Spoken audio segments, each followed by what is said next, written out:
Welcome to the New Process Podcast. Learn all the tools, methods, and best practices combined with people, emotions, and a human-centric mindset to rethink your process and push it to the next level. And here is your host, Mirko Kloppenberg. Yeah, welcome to episode 48 of the New Process Podcast. Today, it's all about how to inspire different generations like Gen Y or Gen Z for processes. Therefore, I'm talking to Leona Holzbecher. Leona is a psychologist and systemic coach, and she has just started her own business, Leona Holzbecher Consulting, to coach companies and people to rethink their why from a psychological perspective. She has a lot of experience in change management in a large corporation. Leona holds a master's degree in psychology and has completed trainings in system intervention and organizational development and transformation. I met Leona at the Hello Beta live event in Hamburg last year, and I really liked her barcamp session on leading across generations.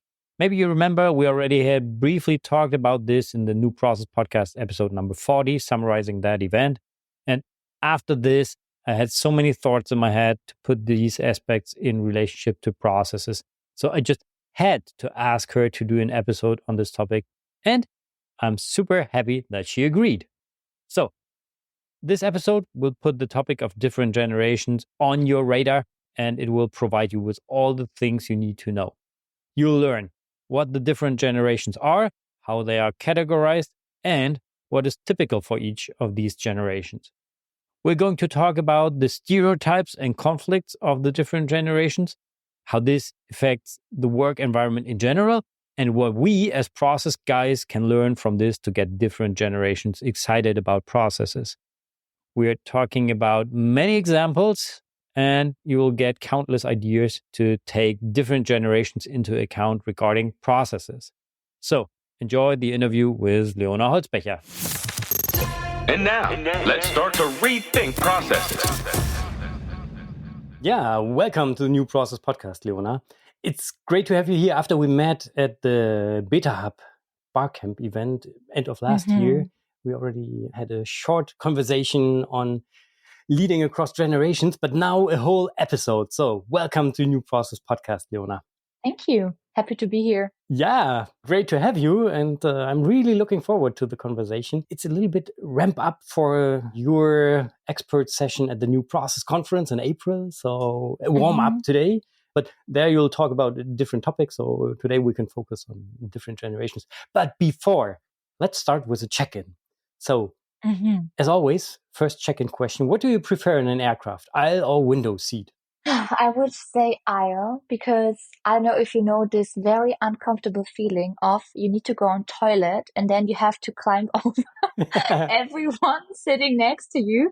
And I really prefer moving whenever I want to move. Yeah. Therefore, aisle. Yeah, good choice. Perfect. And what is your favorite airport?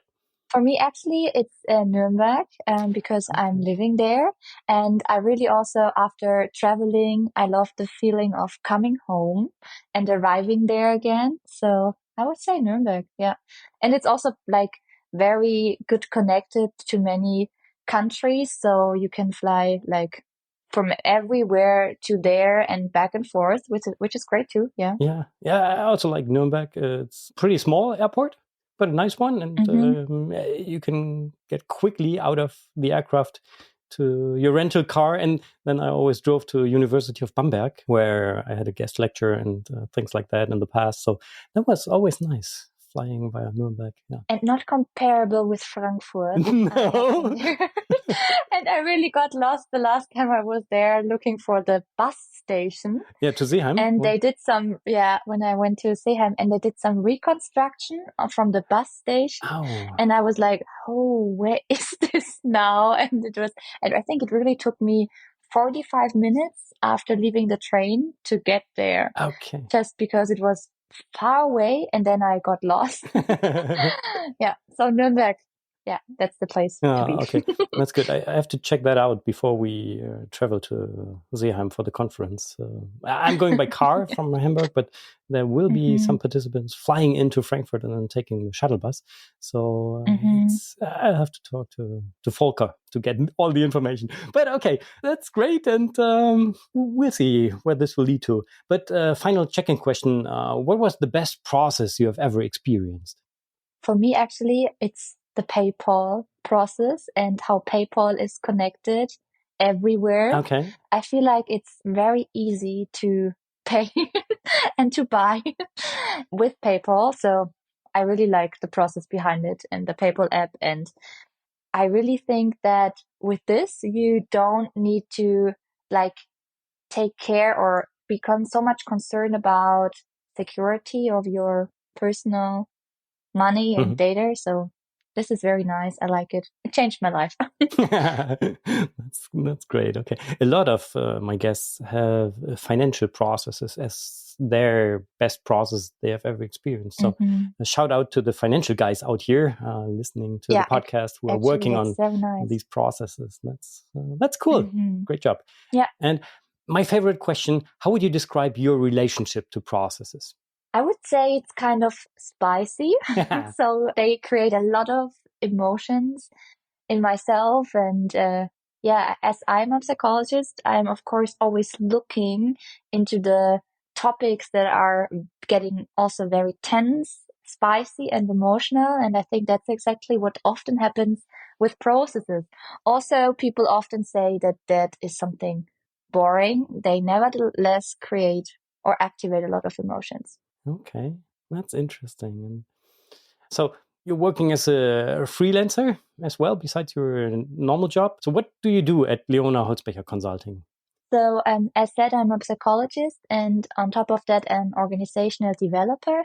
And with my freelancing business, I would like to bring topics around psychology more connected into business contexts. That's why I'm, for example, also talking to you today, or also at the New Processes conference then in April, because I try to consider even more how important it is to bring a human or more people-focused perspective into every kind of topics. And with Leona Holzbecher Consulting, I try to bring this even closer to the people in different formats. Right now, I really prefer doing keynotes because I think this is a great way of creating emotions and bringing messages across very quickly. But I also do team development workshops and so on. Yeah. Okay. And barcamp sessions. Yes, true. As where we that's met where we at met, the right? beta, Hello Beta event. Yeah, that's interesting. So there, as I already said, you hosted a barcamp session on leading across generations. To be honest, I haven't had that topic on my radar for a while, for a long time. And can you just give us an overview what this topic is all about, leading across generations? What are the different generations? How are they categorized? What is this all about? So right now it is stated that until 2030, around 693 million baby boomers are leaving the job market. And this is a big number and a lot. And that's why it's so important to talk about the different generations that we are having right now in the workforce, and especially looking into the future. How our organizations, companies dealing with this huge gap that is coming along when baby boomers are leaving the workforce. So right now we are having 4 different generations at the job market. The baby boomers, which are close to retirement. Then we have Gen X, Gen Y, and also Gen Z already. And probably it's the same for you, but in the discussions that you also read on social media in regards to the topic of generations, you often see like only baby boomers confronted with Gen Z, and the other 2 generations like Gen X, Gen Y, they are somehow forgotten. But of course, they are also there. So the 4 different generations, which are having a lot of different shaping influences. So I don't know if you know what a generation per term means, but it's actually related to, of course, people born in the same time, but also are having nearly the same age. But on top of that, also are having the same influences, and the shaping influences is what also then develops their values and of course influences their behaviors. And when we are looking at the shaping influences, we see a lot of differences between the generations, which is then also reflected in different understandings of work, work-life balance, work mentality, values at work, etc. Okay, so you already mentioned the 4 generations that we have right now in the job market. Mm-hmm. So I'm born 1981. I always claimed that that's already Generation Y. Is that true? So where are the official borders of the generations, or from where to where do they span? Yeah, so there are many different concepts out there and many different studies. So generations are dynamic constructs, so they are somehow defined, but also there is a lot of room for definition, I would say. Mm-hmm. So what I am often referring to is that baby boomers are born between 1951 and 1965. We have the Gen X born between 1960 until 1980. Then we have Gen Y. So this is between 1981 and 1995. So I, for example, have been born in 1995. So I would count myself into Gen Y. And then we have Gen Z, and they are born between 1996 until 2010. And after 2010, we have the Alpha generation. But I am like, for example, pretty close to Gen Z also. So that's what I also stated in our pre-discussion, that depending with whom I'm talking to and what the topic is about, I sometimes count myself into being Gen Z or Gen Y. And that depends on how I can get a better success in my debate. Oh, that's super interesting. I always debated that I'm Gen Y already, but that's super interesting. So looking back at the time when I was born, so when I learned about computers and so on, and when I compare that to my daughter, who's turning 12 on Friday, and she's born in 2012. So that's funny, yeah. And that's Generation Alpha, right? I just learned yeah, that's Generation Alpha. Yeah, she's not yet at the workforce or the work market, right? So yeah, not yet. But no. yeah, get prepared for Gen Alpha. I can tell you something completely different. Yeah. Yeah.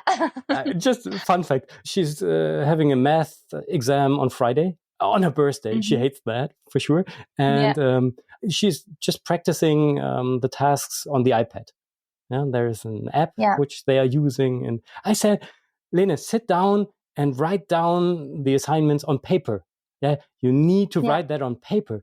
And she looked at me and said, "Papa, how old are you?"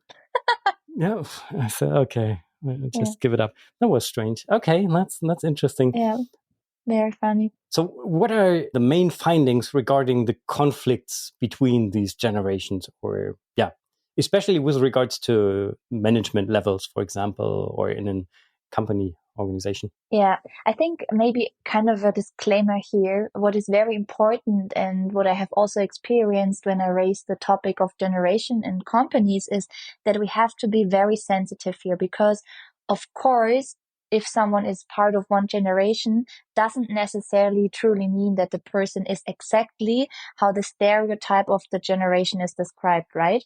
Of course, generations are dynamic constructs, and they help us when we are talking about generations. We can, in the talk about it, reduce complexity by appealing to the different generations. But that doesn't necessarily mean that a person is like this and that for sure just because of being part of the generation. It's just said that people in one generation, because of born at the same period in time, they have the same shaping influences, and therefore it's a higher percentage of people being more like this or that.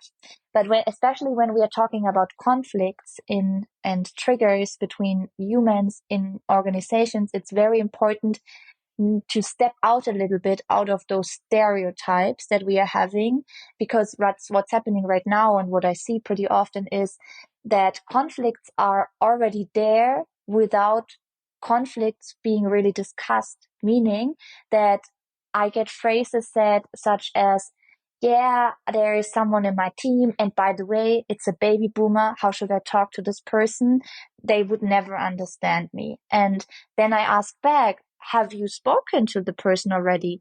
No, because I would not even start doing that, for example. And what I mean by that is also there are correlations that people in the same generations are like identifying the same. It doesn't necessarily mean. So it's always worth it to look beyond the surface here, because like age as a aspect of diversity. I don't know if you, for example, know the iceberg of diversity, which is a very interesting and nice model to describe the different aspects of diversity. No, I know several iceberg models, but not of diversity. No, tell me more. I mean, we can maybe share a link in the chat on that. Yeah, sure. But it's said that there are some aspects that are pretty visible that differ between people. For example, age. Mm-hmm. Of course, when I look at you right now, I would not say that you are a different generation than I am. I mean, that's for sure. And for some people, when you look gray at hair. Oh my God. For some people, you see that they are older or younger, right? The same is with the nationality and so on. But there is like a borderline of visibility. So the part of the iceberg that is beyond the surface. And there we have a lot of different other aspects. For example, value system. So as an example, there can be people with a completely different age, but still having the same value system. So it doesn't necessarily mean just because a person is different to you from what you see from the outside, that the person actually is different, right? And that's described in this iceberg model of diversity, that you should not only look at what is visible, for you should also look beyond the surface. We can share a link on that in the chat. Yeah, cool. And that's the same that happens with generations. So you see someone older than you, and maybe a lot older than you categorize the person as baby boomer, and then directly automatically some thoughts, some stereotypes, some biases are evolving, and they do not necessarily have to be true. Also, it can happen that they are true, right? So typical stereotypes for baby boomers are that they are a lot of very unspontaneous, very hierarchical colleagues who always stick to the rules, who always follow processes, who are not flexible anymore. So when they are working a lot, they don't have a work-life balance. Work is the most important thing for them. So this is like very stereotypically related to baby boomers, whereas the Gen Z is more self-confident, individualistic. They are looking at work-life balance, but more looking at the life in work-life balance because they don't want to work anymore and things like that. And I think it's good that we have those categories, but we should also really talk sensitively about it. I think that's pretty important. Okay, so there are obviously, when we're just looking at the stereotypes, conflicts arising right now, because probably most management levels are baby boomers or Generation X people, just based on time development in the hierarchy, especially in larger corporations, maybe different in startups. And now younger generations, Gen Z, is coming from university, coming to the organizations, but with different expectations. And is it true that this leads to conflicts, or is this just something? Yeah, no, it's definitely true, because where stereotypes are, there's always like some proof behind it. So exactly. So in larger companies, you have this seniority principle that said that you are just allowed to get into a specific position after you have reached a specific age or a specific hierarchy level. So that's for sure that they are like mostly at the upper management people from the same generation and not in the lower management position. And the typical conflicts that are right now arising is what I have also already noted, the topic of work mentality. So there are big conflicts and discussion around, what does work mean for me? What am I looking for when I'm going to work? What helps me or motivates me to stand up every day? And then the second big conflict is actually the language. So generations and language have changed over time. So there's a completely different way of communicating with each other, and also what terms and words you are using. So I just had that last time again, and I sometimes count myself into Gen Z, but still I was asked, what was the term? Do you know what risk means? You have such great risk. And I was like, huh? What do I have? Risk? Yeah, you have great wrists. And I just like I did not know if it is has been a compliment or anything else. And then I asked, and it was a colleague from Gen Z, meaning wrist comes from charisma. And this is something you say to people who have a friendly attitude. And I was like, oh, nice. That's a compliment. Actually, thank you. But I would not even know it. So language and ways of communication have or lead to a lot of conflicts, and especially the different channels and technologies and media that is used. Okay. So you see a lot of differences there to baby boomers still preferring emails and more structured ways of communicating. Various other generations prefer social media channels and more faster, more honest, and more direct communication. Okay. And when we're not talking about processes, processes are often perceived as super boring and nobody wants to work according to documented processes. Does the view on processes or the importance of processes differ between the generations, just in general? So I would say yes, that the term of processes is somehow negatively connoted, especially to the younger generation, because when you look at the wishes, the dreams that they would like to have a workplace which is very innovative and fast changing, or they also see this as a prerequisite of every workplace that they want to be in. And processes, just the term processes, so to say, is often connected to being more strict, not easy to be changed, or as you mentioned already, boring. But still, I think that if you would look also here below the surface, that different generations actually have a different view on processes, because I think when you look, and that's what as a psychologist I always like to do, when you look at the need that should be fulfilled with a process, I actually think that the different generations want the same need to be fulfilled, and processes can definitively do that, but it's not easy to talk about it. So, for example, the need for stability in case of that something is protective and clear and easy to understand. This might probably be a need that all generations have in common, which can, for some processes, be definitively fulfilled. And then there are other needs that, for example, the need for fast change or agile way of understanding, which are not that easy to be fulfilled with some processes. But that's also the same for different generations. So I think we should be careful not to blame too much here. Okay. And what would you recommend to a person being accountable for a process which is executed by a larger number of employees from different generations? What would you recommend to that person to get all generations involved right from the beginning in the different phases? So, for example, within the design of a process, to integrate them there, or with regards to communication, or to get feedback from the people, just as examples. Yeah, so I think processes as such should be more related to human needs, right? So, and that applies for all generations. So, because the needs of, I would like to have influence or impact on what I'm doing. So there should be kind of a full fulfillment in the area of control, in the area of attachment, in the area of self-enhancement, in the area of joy. That's actually the same for all generations. So what I would say is processes should create more positive experiences, so that we are really feeling the dopamine somehow that is getting out of processes.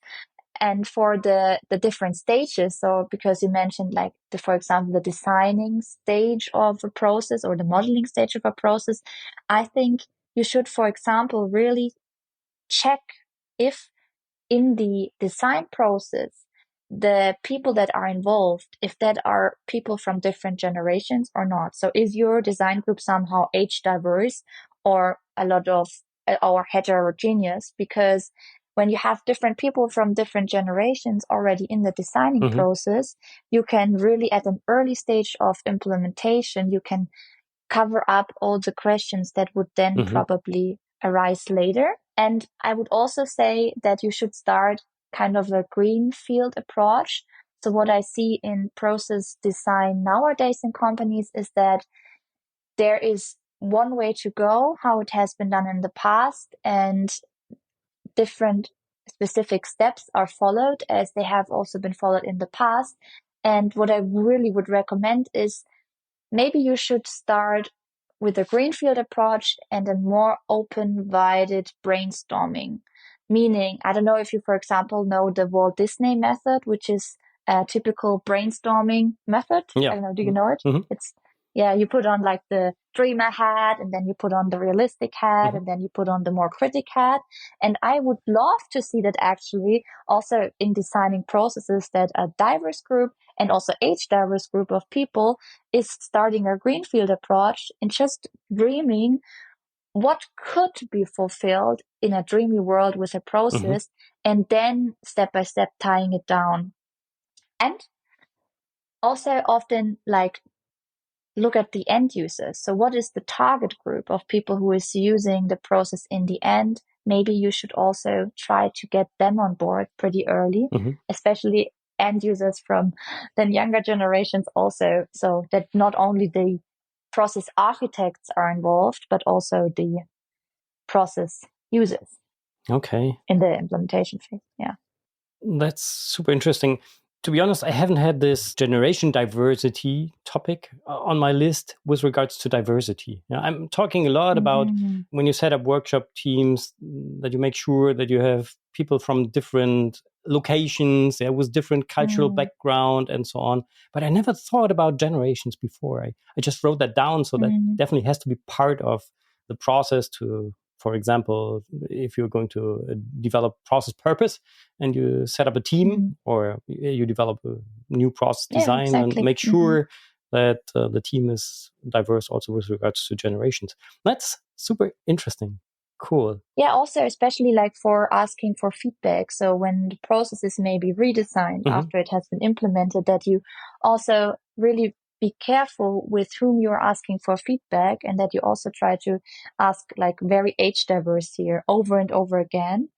Yeah, but and I think that's something where the Gen Z or younger generations are coming with a very great inspiration for process implementation, because they are often following a very community-based way of implementing change, meaning that it's very direct, very personal, very human-centered.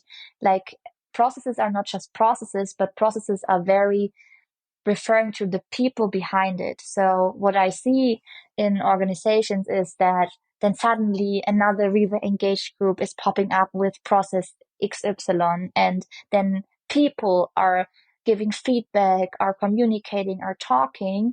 And this very fast and very direct way of communicating is more, I would say, human-centered, and therefore all the generations can learn here a lot. So this should be used as well in so just to get they can learn from Gen Z, right? That's what you said, or they can learn from Gen Z. Yeah, because what all the generations have been trained is a more top-down way of implementation, meaning the upper management is deciding something, and then the upper management thinks, okay, when I send out now this email on the new process with the title, new process is rolled out, please use it now. And I am sending this out because I am the head of the organization. I'm so sure everyone would follow. A Gen Z colleague gets the email knowing that it has been sent by someone from the upper management. And it doesn't mean that there's no respect, but it's not the same as it has been 10 to 15 years ago, that you just follow what the upper management is like recommending you to do. It's not having the same visibility anymore. So what is more important right now is to also implement processes bottom up, meaning that people on peer level are already involved and that you can see from people that are very similar to you how they are using the process. And this is this community-based approach. So more on a same hierarchy level, you learn from each other instead of just pushing it top down. Okay. Yeah. That's super interesting, because one thing I'm pushing forward is to develop your process community. So if you are a process owner or as a process architect working on a specific business process, it's super important to identify your process community. So who are the people executing the roles in your process? And what I haven't had on my radar up to now is also looking at the different generations there. So that's something I definitely will take into account in the future. So thanks for this inspiration here. That's super interesting. Yeah, and for sure. You'd say that Gen Z is more community oriented compared to other generations, right? Yeah, which doesn't mean that the baby boomers are not, but I would say Gen Z is more trained in a community-based way of communicating because that's how they have been grown up, right? Therefore, it's easier for them, probably. They know that you do not have to answer all the text messages that you're receiving because they haven't managed it anyhow. For baby boomers, sometimes they feel pressured in answering directly because they have this inner wish of, I really want to respond to everyone in a pretty speed of time. And when I don't do this very quick, this might be disrespectful. And younger generations are more like, I have never made it to answer all my messages in a very quick amount of time. So this isn't disrespectful. So I think they know a little bit, or they are a little bit better trained for implementing community-based process approaches. Yeah. Okay, that's interesting. I always try to answer to at least to my emails within 24 hours. So LinkedIn messages is a little bit harder, but and whenever I visit my parents, and the phone rings, my mother has a need to answer that. Exactly. Independent from if we're just having dinner or whatever she's doing, she has to go take the phone and answer the call.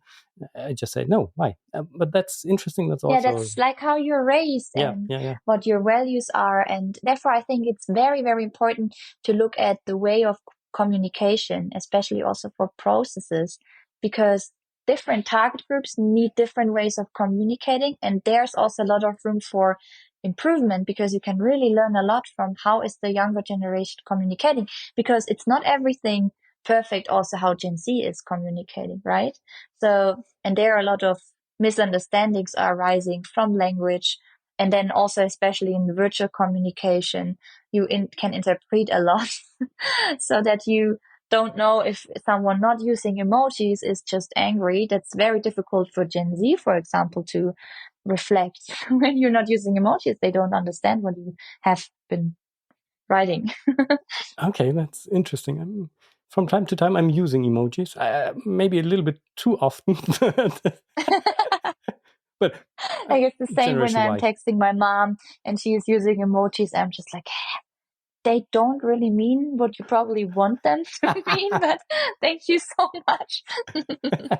Yeah, but that's also like very important topic. I mean, would you use emojis in a communication around a new process, for example? Yeah, I would. Yeah. Today I would. Do you think Yeah, today you would, because of the younger generation. I don't know. Asking for it, or? Just because I like it. I like to add some smileys, good old days, some color to my emails as well. And I try to reduce that in emails to a minimum, but I think that helps to get more emotions into the written text and so on. Yeah, I personally really like that. And you can see that in my LinkedIn post that I often have some emojis I like it too, there actually. as well. Yeah. Still, like emojis and processes, how does that go together? I would say for some it's probably difficult to connect, but yeah, you're right. We should. Actually, I haven't seen emojis in process documentation up to now. So writing a detailed description. This would be amazing, right? Yeah. But only if the process is good. Yeah, that would be a game changer. If not, you would also only get those aggressive, red-headed smileys in the process documentation. But how funny would that be? Like that you write something like, you have to do step 1, 2, 3, 4. And then I know this takes so much time, but you will get through it. Something like this in a process documentation maybe would help. Yeah, Actually, absolutely. yes. I already thought about having an episode on rethinking writing process descriptions. So not just mapping the process itself, having the flow there with the activities and so on, but when you then go a level deeper, go into the details of one activity, we often write a text, do this and that and so on, make sure to follow these and that steps. But I never used emojis there. And even talking about emotions, there's something which I've never seen. And that might be cool. But that would be actually a good to motivate the people. step. Keep on going. I know it's hard, but you'll make it. To check all the incoming parts here, whatever. And also like making negative emotion transparent in communication around processes, because what I see pretty often that only like processes are mainly sold as successes, and of course like they should, because if a process has the right why behind it, it hopefully makes things easier. But nevertheless, a change, and it could also be a process that on the long term makes things easier for you, makes them at the short term first more difficult for you because you have to adapt to the change. So I would love to see more negative emotion communication in process communication. Yeah, definitely. Actually, that's something we have to put on the agenda for the future. That's super cool. And applying your overall experience to rethinking processes, what are your top 3 recommendations to get to a more human-centric BPM approach and to inspire people for processes? Actually, I have 4 recommendations. Okay. Yeah, that's fine. Because like I'm always following the human needs approach of Grave, and there are 4 important human needs that should be fulfilled in processes. And this is what I would say also for process implementation, that when you design, consider, implement whatever a process, number 1 is let the target group experience control. So develop the process based on participation and always allow feedback loops. So give the people the feeling of, I have a control of what is happening here right now. It's not that someone is just top down pushing the process over me and I just have to follow. Also, I don't want to. No, I feel like I'm having the control somehow also to respond to what is happening from the outside. Then the second would be create some joy. So let them experience joy. Let them experience dopamine. As we said, have a more emotion-focused communication.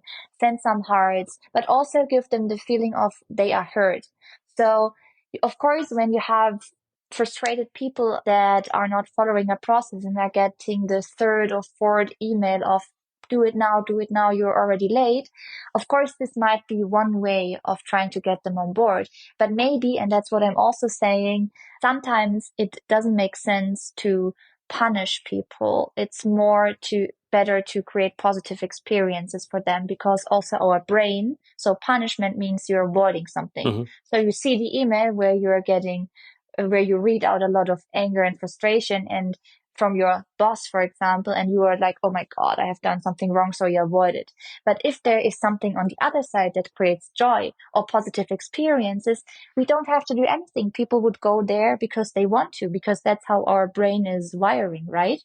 So what can you do to create joy in the process? Maybe we need better kickoff events. Maybe it's more fun events also in process feedback workshops, or nice tools, like the tools in which processes are dispelled. Maybe not clickable PDFs, right? Maybe not. Maybe something interactive, maybe something that in the moment creates fun. Then the 3rd one is let them experience attachment, meaning make the why clear. So how does this process contribute to the larger purpose of the company?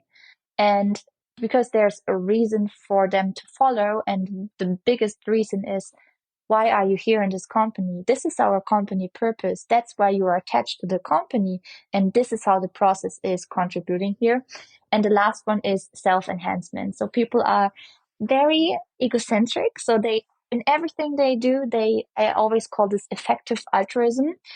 Everyone is saying, yeah, I'm nice because I like being nice. But actually, it's also effectively used. So you are nice because it also gives you something nice back, hopefully. And for processes, I would, for example, see make process owners more visible, make process architects more visible, make processes and successes more visible. So no one is really celebrating processes or making them really visible in organizations. Mm-hmm. But this is giving a lot of self-enhancement for the people who have put so much work into it. That's great. And just to wrap it up, what is your key message to our listeners to rethink processes? I would say my key message is humans are structured simple. So create positive experiences with processes. And from a change management perspective, I really would recommend to do smaller experiments. So what we are often doing is when we plan a change that is implemented, that we just focus on the big end goal. And we always say, do it. And in the end, you will feel a change. But what is actually more effective is some smaller experience also on the way.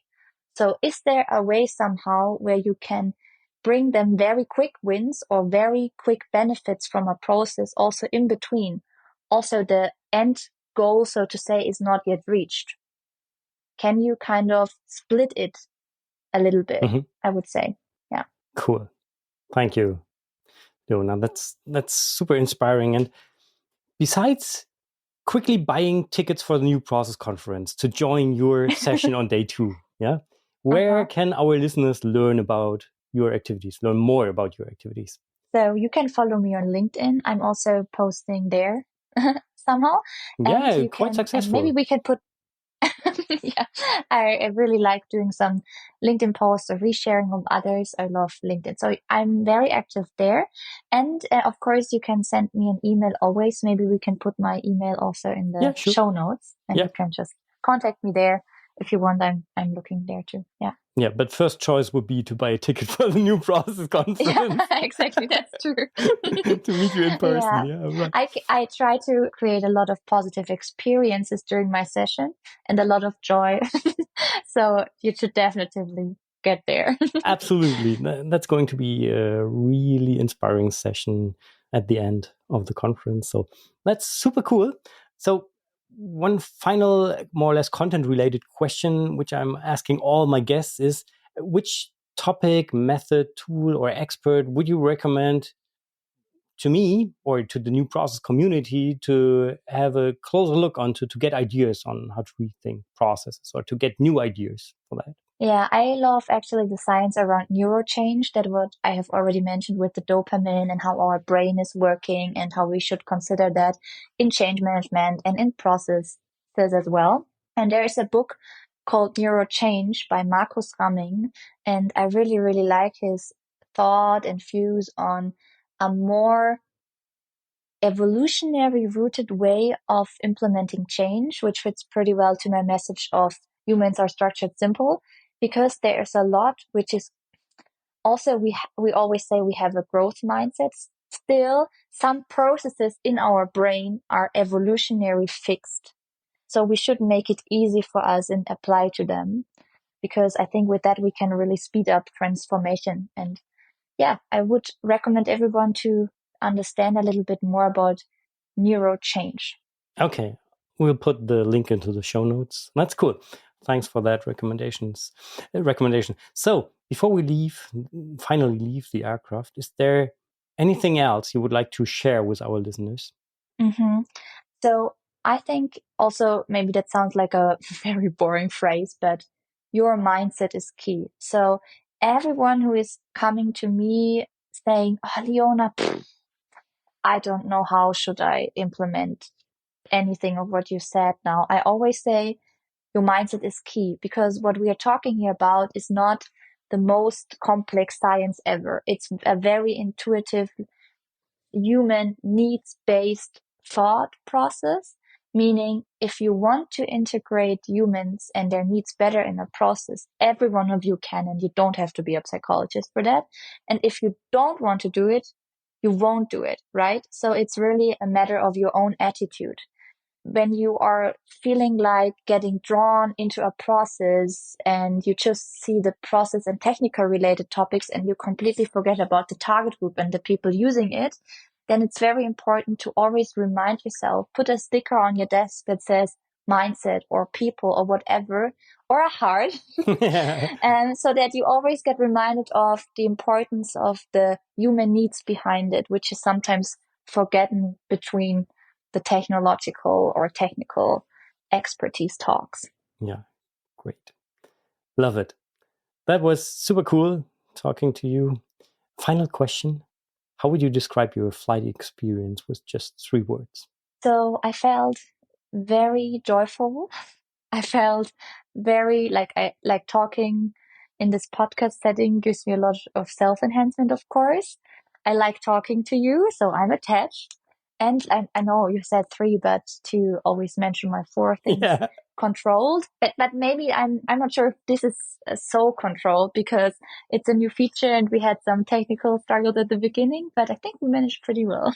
Yeah, absolutely. That was a super smooth flight, which we had today. So inspiring. And it took a lot of notes, which I'm going to take into my work and take that into consideration. So thank you so much for bringing the different generations onto my radar. And I'm really looking forward to your session at the New Process Conference and whatever will happen afterwards. So there's a lot to come for sure. That's super cool. So thank you so much for being my guest today. Have a great day. Bye-bye. Thank you so much. Thank you so much. Bye-bye. Let's recap today's New Process inspiration. Wow. This topic of the different generations has not been on my radar up to now, but now it definitely is. So I never thought about different generations and their specifics when talking about diversity, but I'm going to add this as an example to the New Process principle, which is to encourage diversity and inclusion through processes. From now on, to take the uniqueness of people and their needs into account, we are not only aware of different cultures, but also of different generations of the people. And most important, we should not see these specialities as a hurdle, but as an enrichment to be incorporated into process diversity. For sure, there are numerous stereotypes, but it all starts with just being aware of these aspects.